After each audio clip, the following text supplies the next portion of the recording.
But still, I was interested, like, how does it come that a person in the Philippines recognizes Skate the World Vienna and my project overall? He started to tell me his story, how he got into skating. He was actually part of a drug gang already when he was 12 years old. And actually, the inline skates and skating led him out of this very bad place. And his best friend actually taught him skating, gave him his first pair of inline skates. They started to have this big dream that they want to build up a big skating community on the Philippines and especially in the region of Cebu, and that they want to get pro skaters. Unfortunately, his best friend died of cancer when he was 16 years old, so he said or told me that he wants to now fulfill this dream that they both had for him and his best friend.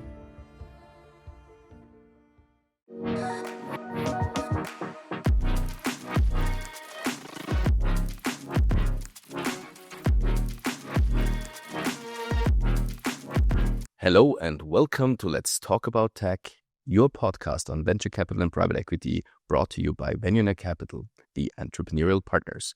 Today with me is Matthias Stelzmüller, former World Cup short track speed skater, serial entrepreneur, and travel journalist. Last but not least, a dear friend. Hello, Matthias. Hello. Thanks for the invitation. It's amazing to have you. You have had such a vibrant career, right? From a top athlete to an entrepreneur. Tell us a bit your story. Well, it's a long story long. I fell from many coincidences in the next very nice coincidence.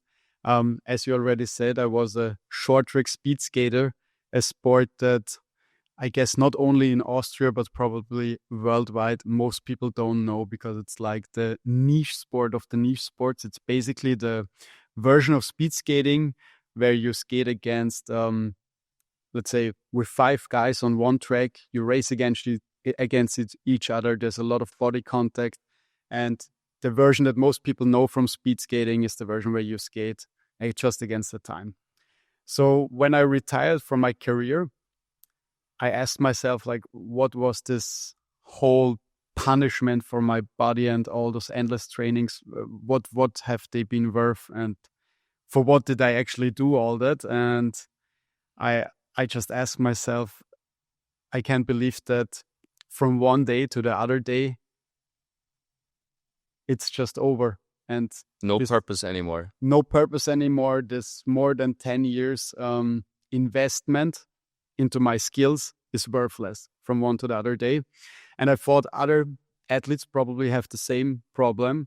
So I started my first company, Perform Enhance, where we offer trainings with former and active athletes within their sport. So that, for example, a badminton player or a table tennis player teaches you badminton or table tennis.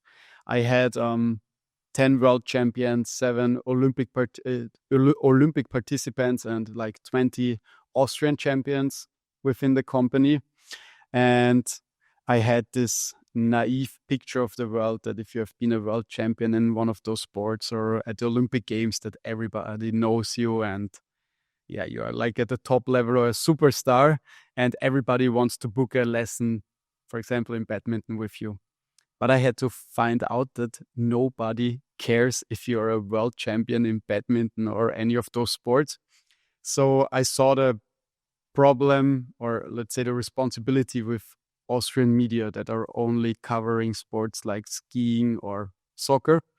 So I thought I have to change this problem. And that's why I actually started a print magazine when I was, I think, 22 or 23 years old. I think I was the youngest publisher in Austria. And the goal was only to write about those niche sports and extreme sports. It's a daily sports magazine, right? It was called Daily Sports Magazine. And the plan with it was to show the people behind the medals. Because, you know, I always, when I open the newspaper today about sports, there's always like this sideline where it's written like, I don't know, a name, position, 27, badminton World Cup. Who should care about that if you don't know the person? And what I found out is that usually the persons who are doing those niche sports or extreme sports always have to tell a very interesting story about why they probably are sometimes risking their lives for their sport, why they are doing the sport, even though they won't earn a fortune with it. And so I always tried to show the stories behind the medals. I did this magazine for almost 10 years. Mm-hmm. And this magazine, and this is one of those beautiful coincidences, got me into travel journalism. And because when you publish a magazine, you get invited to press trips occasionally. And I always had my inline skates with me. So on those press trips, I started to discover cities all around the globe on inline skates. And, always in the evening, you sit together with the other colleagues from the travel journalist colleagues. And everybody's telling the stories of what they've seen during the day. And usually I've seen, let's say, 10 times more, because probably I cover 10 times the distance. And especially if you're a wide inline skater in a very exotic country, usually you're the most exotic thing to the people there. So you always get invited for tea, or you get approached. Mm-hmm. It's breaking this barrier that you need to talk to someone, because you stop at the traffic light and people will ask you, hey, what are you doing here? Knowing you now for a bit, you're extremely ambitious and humble, which is a rare combination, right? So everything you do, you always strive to make something exceptional and you try to do it better. So I wonder, when you say travel journalism, how many countries have you skated? How much videos have you produced? What happened when you did this? So how much content did you create? Well, I have terabytes of unused video footage at home that I still need to, let's say, produce some nice videos from it. But I've been now in 75 countries. 75 countries, okay. And I'm missing only one continent, and it's not Antarctica, it's Australia. Wait a minute, you have been skating on Antarctica? Yes, just recently in February, we made a trip to Chile and then with a ship to Antarctica. And I had the chance to first skate with inline skates on the ship. And I had some, let's say, special, or actually they were quite unspecial, because I ordered snow skates from Temu. The only thing that I thought I can somehow bring in my luggage to Antarctica. And then I had the chance to skate a bit on mainland Antarctica. How cool is that? So, what kind of countries are you skating? I assume it's like you've been to New York, Berlin, like the Western safe places where everybody goes. What's so special about this? Why do people follow you? Actually, I always try to visit and skate in those countries where we have the most prejudices about, or let's say a wrong picture about it. I'm still very sad when COVID hit. Mm-hmm. I had a trip planned to Iran, and it's getting harder and harder to get there, but I always wanted to show the Iran, or countries like Iran, where, let's say, people always tell me you shouldn't go there, it's too dangerous, or this or that will happen. And from my experience over the last years, I've been skating in Ethiopia, in Gambia, in Vietnam, on the Philippines, like, for example, in Manila. Way more exciting than Berlin, to be honest, even though Berlin is a beautiful city to skate at. Keep going. Where else? But where else? Ho Chi Minh, Hanoi, in Kenya, in Namibia. So quite some countries already covered. How about sandy countries where you have with inline skates, maybe it's not as good, like Riyadh, Saudi Arabia? Oh, Riyadh was fantastic. Well, you've done that. Yes, of course. Okay. Usually the roads in all those countries are fantastic. For me, the worst city to skate at was Lisbon. Really? Yeah. Because it's so hilly. It's hilly. They have those small, how do you call them? Like those small stones in the roads, tumble stones. Mm-hmm. The little stones in the road, yeah. They have a lot of air conditions, so water is always running down the houses. So it's very slippery, very wet, hilly, in combination with the stones. It's a hard job to skate through Lisbon. But overall, I could skate in every country, every city, from Russia to China, and it was everywhere fantastic. Okay. I mean, please make sure that you check before if there's a safe environment, right? We don't want you to get hurt in any conflicts. And sadly, there is a lot of peace that we need in this world today. That's true. Okay, so you're skating, you have these cameras, you're producing the footage. What's the message? Who do you inspire? What happens out of this content? Is it just users and then brand placements that keep you alive? This happens aside. Luckily, I'm now a brand ambassador and also since just a very few days, I'm brand ambassador of Venionaire Capital, which is a big honor, of course. But the main goal of this project is to show the world from a different perspective, because we get so much bad news every day. And as you said already, we have war everywhere. It feels like we have war everywhere, and everywhere it's dangerous.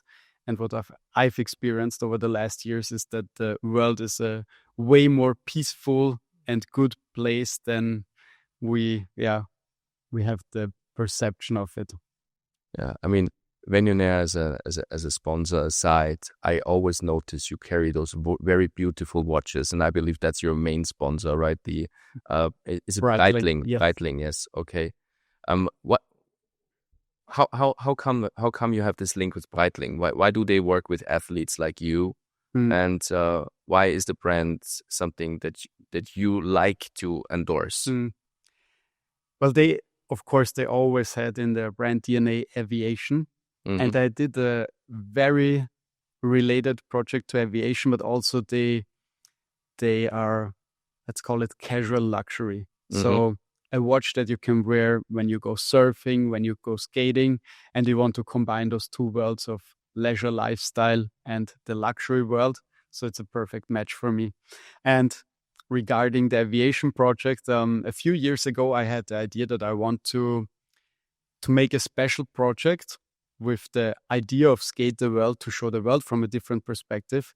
And in that case, I wanted to show my hometown Vienna from a very different perspective. The idea started actually completely different. My plan was to skate from my apartment to the airport in Vienna, ride through the terminal, get onto the plane with inline skates, fly to Berlin-Tegel, skate through Berlin, and fly home in the evening, to show what's possible within 12 hours on inline skates, how much you can see, how much can happen within 12 hours. It was a very, it was quite tough already to get the permissions to do that. And in the meantime, a guy called me and said like, hey, I heard that you want to do this project. You can do it at the airport in Budweis. I'm like the head of marketing there. We would love to have this project. You can even skate on the runway, jump into the plane that already started taking off. And then in the plane, I should, hand over to a skydiver of Red Bull. He jumps out, lands in front of the city, and then I skate through Budweis and show the city from a different perspective. And back then I thought like, actually, that's a quite cool idea. But for what do I need a Red Bull skydiver? Jumping out of an airplane sounds like a totally good idea. I guess I can manage that myself. Then I started to learn skydiving, and the project got bigger and bigger and bigger. And after 5 years of fighting for all the permissions, we made it happen that I landed on the biggest bridge in Vienna, and we locked down the airspace above of Vienna and one of the biggest streets passing through Vienna. I want you guys to see this. We'll actually show you a short clip. This gentleman here jumped out of a helicopter and landed with a parachute at 80 kilometers per hour on a bridge. There is no stuntman. He really did that, and it's one take. Look at this.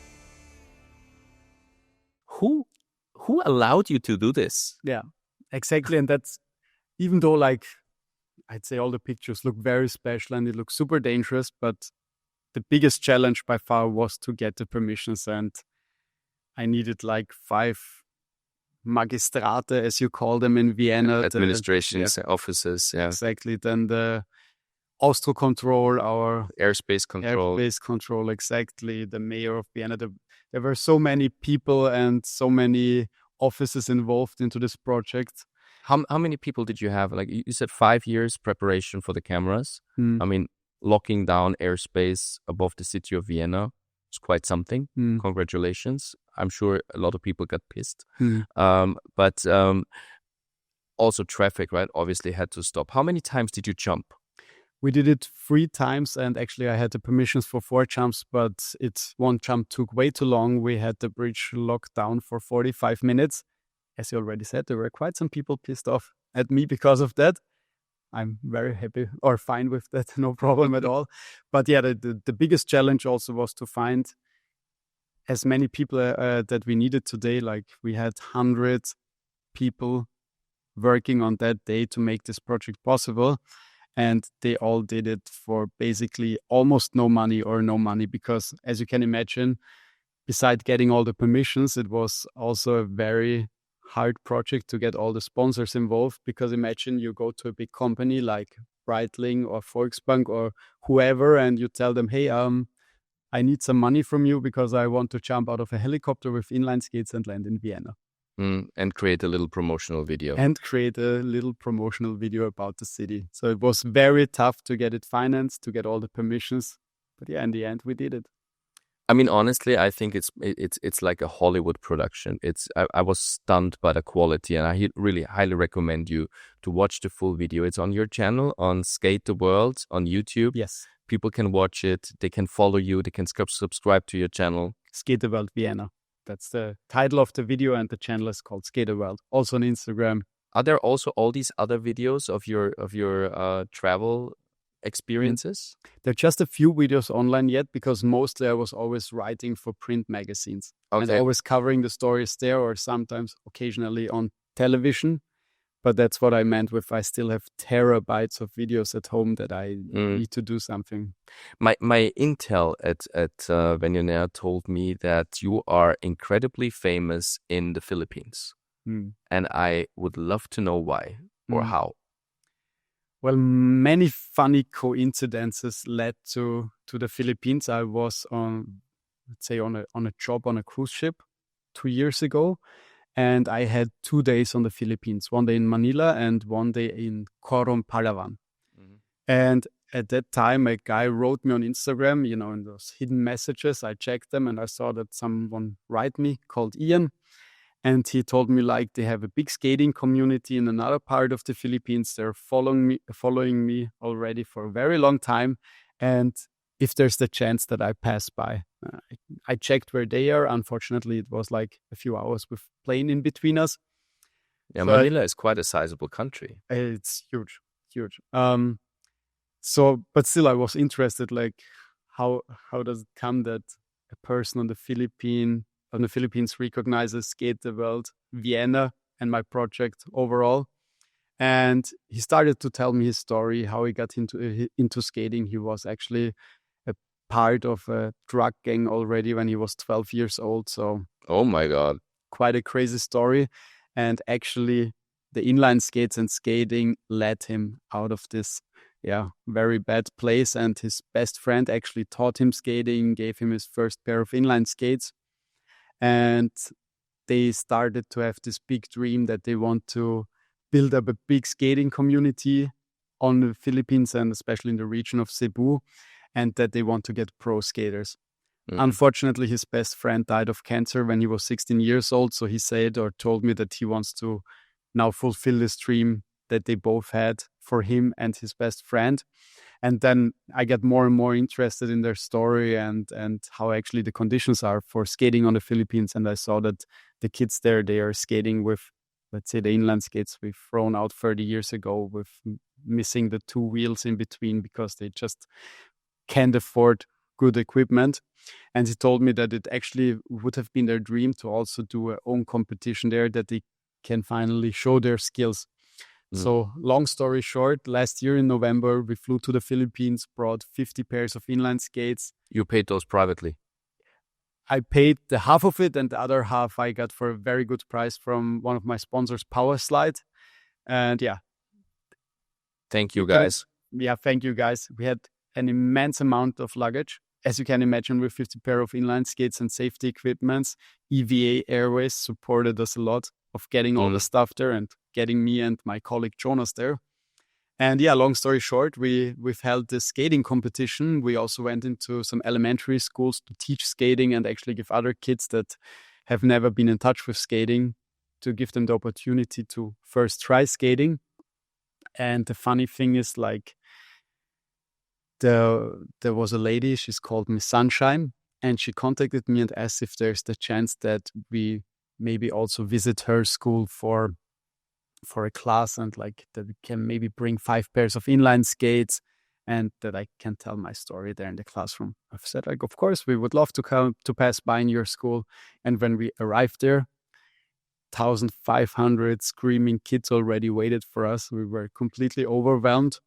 The same thing happened on the second day, because after that day, she told me, in her school are 3,500 students, and actually she wants to have us back. And yeah, everybody was so excited about skating there that she offered me to start a long-term skating school or project there together. So now we have Skate the World Philippines, a dedicated skating school within the Montessori school on the Philippines, where people or kids of the whole region are able to try skating. And Ian is involved still? And Ian, that's the coolest story, because it's basically his first real job. He's now a teacher at the school, and he's only teaching skating to kids.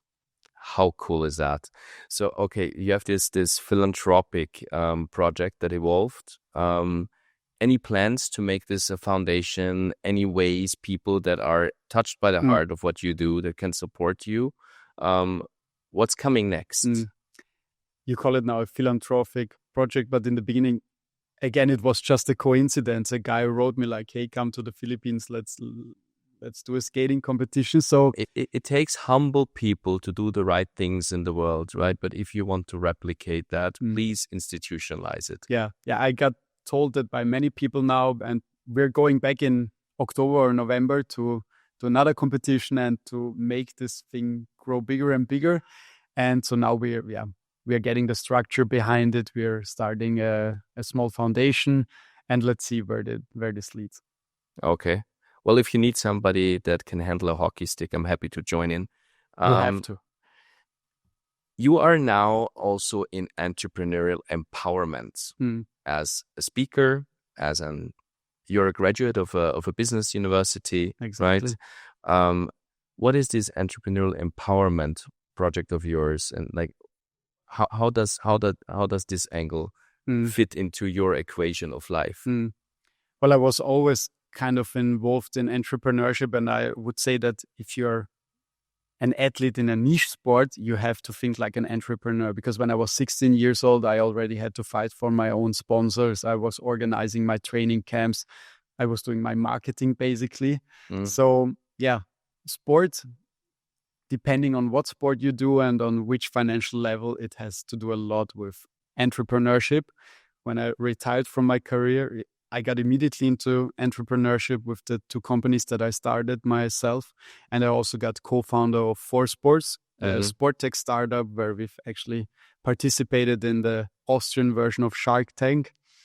And yeah, I think I always had this entrepreneurial spirit, and it always gave me the chance to live a free life. Very cool.